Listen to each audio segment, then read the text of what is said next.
Ajibintu Drame, and this is QTV Midday News coming to you live from our studios along Keraba Avenue, and thanks for joining us. Our top stories. President Adama Barrow on Saturday inaugurated a health post in Fonyi Tampoto, which is expected to serve over 40 communities, followed by a meeting in Fonyi Manyok. And on Sunday, President Barrow also inaugurated 2 health posts in Bikama as part of decentralizing access to health services for communities. The Gambia Civil Aviation Authority on Monday began the 3rd edition of its annual Aviation Safety Week to raise awareness on aviation safety. 2 suspects have been arrested by the drug law enforcement officials for illegally operating an organic cannabis farm at the home in Burusubi Tranquil. In sports news, in the QCell Youth Cup Week 4, all group matches are completed with the semi-finals expected to be played next week. Those were our main headlines. Now the news in detail.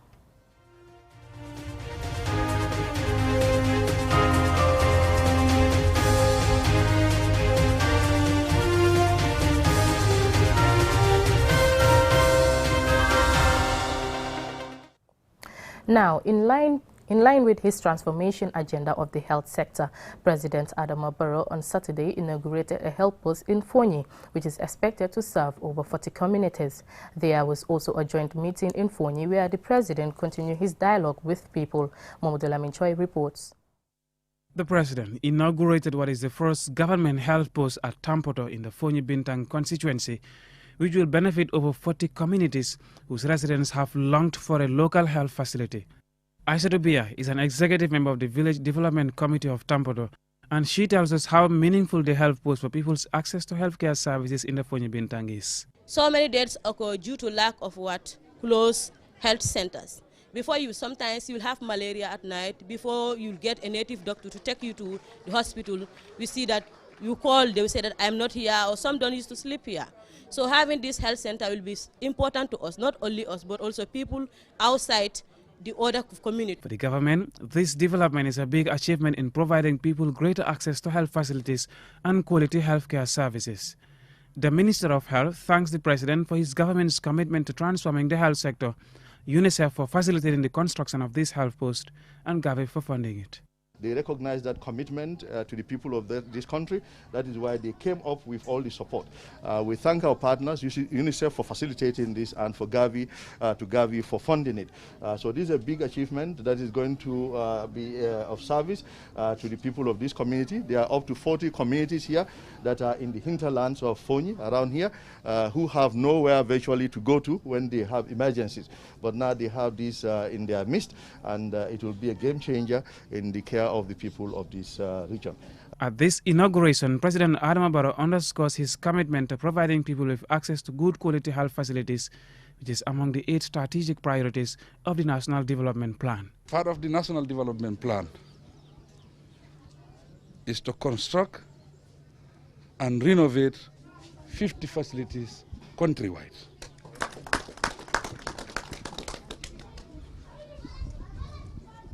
I think the people of Tampoto are very, very lucky. It is part of the Midday People Tour. That's why I'm here today, to inaugurate this facility. To improve the operations of health services and for emergency response, President Barrow presents a new ambulance for the health post. From the inauguration of the health post, the presidential Midday People Tour proceeded to Mayok, where a joint meeting was held for the 3 constituencies of Fonyi Jarol, Fonyi Bondale and Kansala. The residents from these constituencies dialogue with the President on common concerns echoed across the country, which include appeals for access to good roads, electricity, water and other social amenities. In response to their demands, President Adama Barrow expressed his vision to provide electricity for every part of the country by 2023 and construct 1,200 kilometers of roads when he secures a second term. Andu ngalo kabiri sita aninta sa entema nga do ku jamal ke Fonyi kono nga karambol lolle Fonyi nga gadi ngol lolle Fonyi nga fida rosol kele Fonyi andu kabiri demaro franata Gambia kono jang Fonyi e mesoro demaro kono asiara bakele kabiri COVID-19 da wato kono. As part of his government's community ambulance initiative for every constituency in the Gambia, President Barrow presents an ambulance at the meeting and reveals that more are on the way for distribution across the country. Villages in the 3 districts were also told they will receive milling machines. Mohamed Lamin Chai, QTV News. With a huge turnout of supporters, President Barrow on Sunday also inaugurated 2 health posts in Birkama as part of decentralizing and bringing closer access to health services, followed by a meeting at Birkama SSP. Maudula Minchoy again. The 2 new health posts in Birkama Nyambai and Birkama Willingara in the West Coast region are among the 16 proposed posts to be constructed across the country, 5 of which have been completed and being inaugurated during this Meet the People tour. The health posts were facilitated by UNICEF and funded by Gavi with contributions by the community.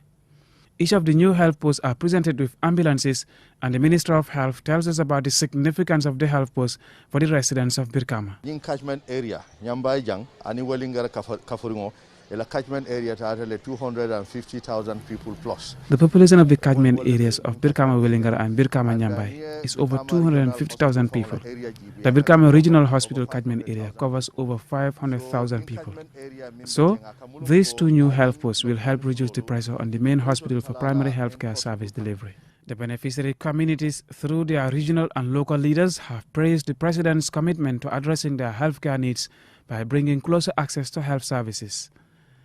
Jaliba Kuyate, a renowned Gambian Kora musician who is a community leader in Birkama Nyambai, expressed gratitude for the health post and extolled the President's achievements in national development. What the President has done in 4 years, there are those who could not do it in 30 years. That is the fact. I thank and praise you for the good work in the country, especially in Nyambai. The Barrow-led government's transformation agenda in the health sector has seen expansion, renovation, rehabilitation and construction of a record number of health facilities. President Barrow underlines the progress registered so far. Development in health sector within the developments I have done within a short period is significant. 16 health posts, 6 health centers, all combined with the ones I have renovated, amounts to 50 health facilities being developed. These new health posts are to complement and reduce the pressure on other hospitals. It was also announced that construction work of Gambia's largest new teaching hospital in Farato is underway.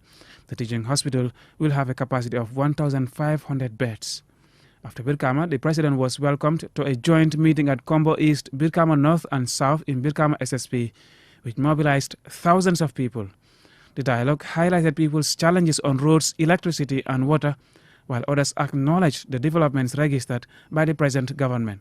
Birkama marso kabrin tuwabol jamano lama marso soroda ya jaware damandin kenoje ya jaminata ay bunjamal loje fombe bibin kono fende mansot no mialam kasi kenoje fende fo regional nyina waro nyin kama bara biti lola ni furaje ibatal lako bunjang sabala be lokan jabian ko slot A B and C akodo taraka yan 3 million tan saba adam barole supplementala pour ka no west coast college.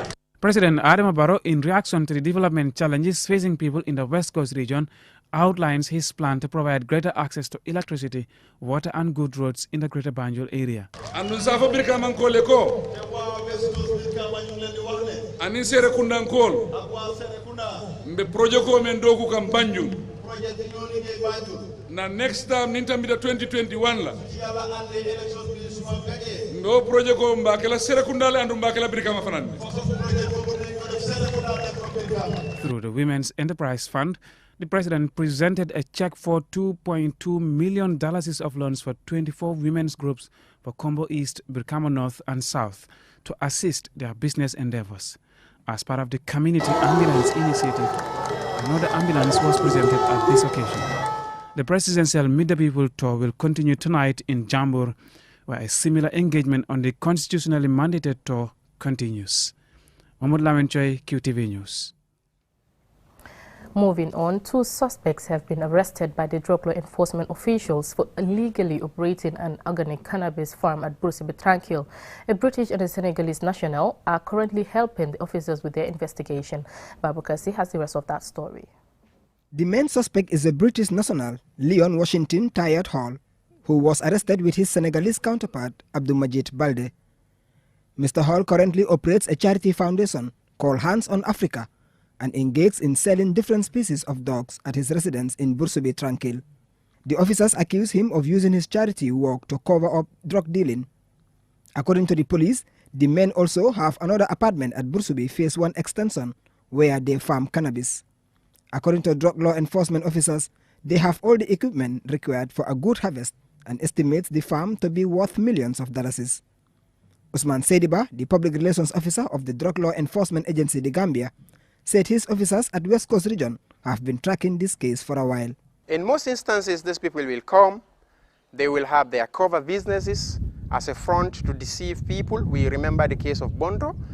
They will be around doing good, rendering services, having a front business, but in the background, they have their own things that they are doing.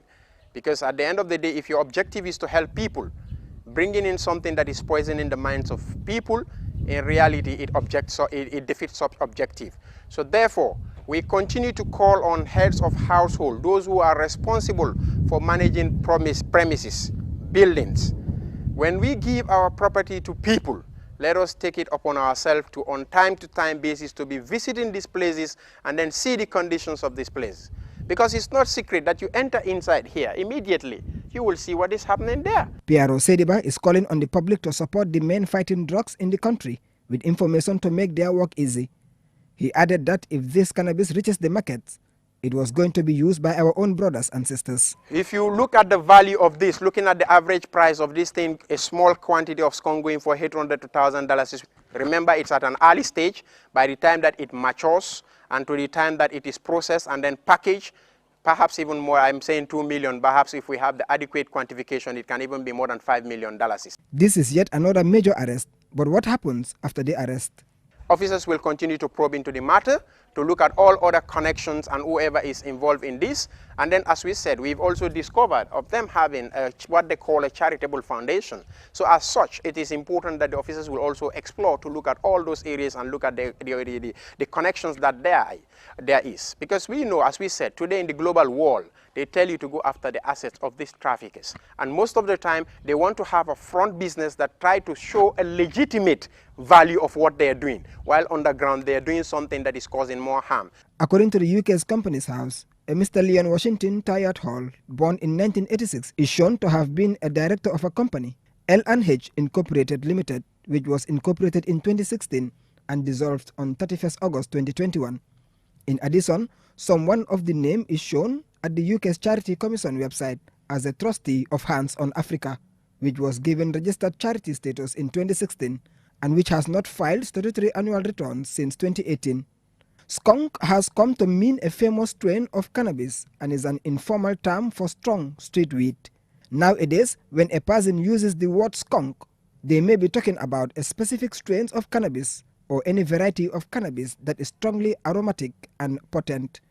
The drug law officers are continuing their investigation while the two suspects remain in custody.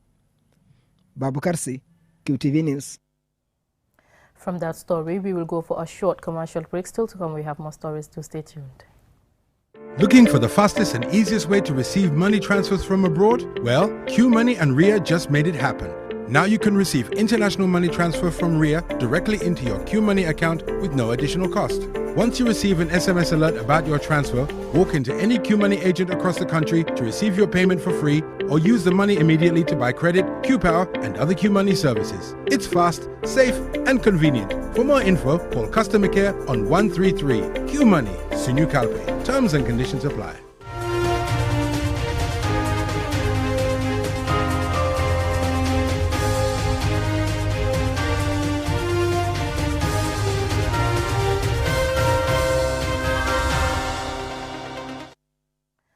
Welcome back. The Gambia Civil Aviation Authority on Monday began the third edition of its annual Aviation Safety Week to sensitize and raise awareness on aviation safety. Omar P. Jallo attended the opening at Brikama International Airport, and this is his report.